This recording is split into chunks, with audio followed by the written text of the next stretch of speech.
सांगली नेमिनाथ नगर येथील राजमती मैदानावर ऐतिहासिक अद्वितीय श्रावक संस्कार शिबिराचे आयोजन 8 डिसेंबर ते 17 डिसेंबर 2024 पर्यंत सुरू आहे। याकरिता युवा हृदय सम्राट मुनिश्री 108 विशाल सागरजी महाराज, बाळसंस्कार प्रणिता मुनिश्री 108 धवल सागरजी महाराज, मुनिश्री 108 उत्कृष्ट सागरजी महाराज तसेच शुल्लक श्री 105 मंथन सागरजी महाराज यांच्या उपस्थितीमध्ये पार पडत आहे। यामध्ये पहाटे 4 वाजता सामूहिक प्रार्थनेने सुरुवात करण्यात येते। यामध्ये आवश्यक नित्य कर्म आचार्य, भक्ति ध्यान, अभिषेक, शांतिधारा, सामूहिक पूजन, मंगल प्रवचन, मुनि संघ, आहारचर्या, सामूहिक पूजन, शिबिरार्थी, पूजनार्थी की सामूहिक माला, जीवन जगण्याची कला, तत्वार्थ सूत्र पाठ आचार्य, भक्ति प्रतिक्रमण, सामायिक ध्यान, शंका समाधान, संगीतमय आरती, सांस्कृतिक कार्यक्रम, राज आरती, जनक वयोवृत्ती असे अनेक दिनक्रमामध्ये घेण्यात आलेले उपक्रम आहेत। तरी या जातभेद न ठेवता हे शिबिर माणसांकरिता आहे, तर या शिबिराचे लाभ घ्यावा असे आवाहन युवा हृदय सम्राट मुनिश्री 108 विशाल सागरजी महाराज यांनी केले। यावेळी संदीप आवटे, सुहास पाटील, शांतीनाथ पाटील, सचिन आळतेकर आणि श्रावक श्रावस्ती मोठ्या संख्येने उपस्थित होते। आज कुछ गुरुदेव के आशीर्वाद से इस सांगली नगर में 2024 का चातुर्मास संघ को गुरुदेव ने आशीर्वाद के रूप में दिया। यहाँ की समाज को जो अभी तक प्राप्त नहीं हुआ था ऐसा ध्यान शिविर और मन था कि इनके जीवन को बदलने वाला ये शिविर लाइफ चेंजिंग शिविर है। प्रैक्टिकल जीवन क्या होता है इसको अगर सही मायने में समझना है तो हर व्यक्ति को अपने जीवन में एक बार ये शिविर जरूर अटेंड करना चाहिए। साधक के जीवन कैसा जीता है, साधना क्या होती है, इस शिविर के माध्यम से ये श्रावक लोग सीखते हैं। ये सही मायने में जैन धर्म का एक बहुत बड़ा पर्व है, जो शाश्वत पर्व के रूप में ये जो 10 लक्षण के रूप में माना जाता है।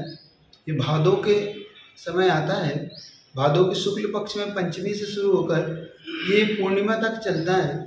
क्षमा धर्म से शुरू होकर क्षमा वाणी तक ये पूर्ण होता है। इस बीच में श्रावक अपने जीवन से क्रोध, मान, माया, लोभ, ईर्ष्या, अहंकार इन चीज़ों को छोड़कर क्षमा, सरलता, सहजता, विनयता और पवित्रता क्या होती है और भगवान से कैसे अटैच हुआ जाता है। क्योंकि जब तक भगवान से अटैच नहीं होगा तब तक वो प्रभु नहीं बन सकता, और भगवान से अटैच होने के लिए जो कुछ समर्पण करना पड़ता है और उसी समर्पण के लिए महापूजा होती है। तो सबसे पहले इस शिविर में कहें तो इस शिविर के अंतर्गत सबसे पहले श्रावक ध्यान करता है और ध्यान में अपने भगवान को, ईश्वर को याद करके उनके जैसे बनने का प्रयत्न करता है। फिर उसके लिए समर्पण के लिए पूजा करता है।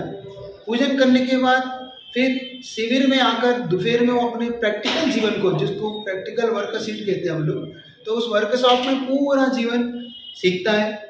कैसे हमें लोगों से व्यवहार करना, किसी को दुख नहीं देना, कष्ट नहीं देना, जीवों की रक्षा करना, अहिंसा का पालन करना, किसी के कष्ट को अपना कष्ट मान के उसके दूर करने का पूरा प्रयत्न करना, इस प्रकार के भावना सिखाना, देश की रक्षा, देश के लिए प्रति समर्पण, हमारा देश हमारा है, इसके लिए कैसे इसकी सुरक्षा, इस देश में साफ सफाई रखना, ये सब भी शिविर के माध्यम से इनको जीना की कला सिखाई जाती है।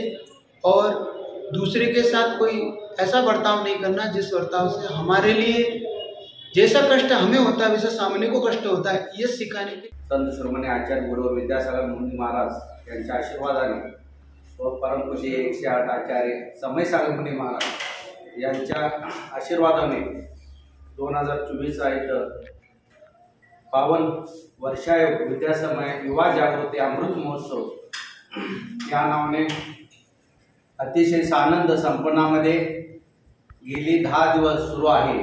त्याचाच एक भाग म्हणून आज उत्तम संयम धर्म आणि संवेग भावना आज आहे। या महाराजांची प्रथमच कल्पना अशी होती की आपण पूजा पद्धतीला थोडं बाजूला ठेवून किंवा त्याला थोडं महत्त्व कमी ठेवून आपण एक चांगल्या प्रकारे शिबिराचं नियोजन करूया। आम्हाला सुरुवातीला असं वाटलं होतं महाराज काय सांगालेत आणि हे तर आपल्याला व्यवस्थित होईल का नाही, पण सांगायला आम्हाला अतिशय आनंद होतो आहे की खूप चांगल्या मोठ्या प्रमाणात जवळपास 1200 लोक या शिबिरासाठी बसलेले आहेत. ते लोक सकाळी बरोबर इथं 5 वाजता येतात आणि रात्रीची आरती साधारण 8 वाजेपर्यंत होते. या सर्व या कार्यक्रमामध्ये सकाळी ध्यान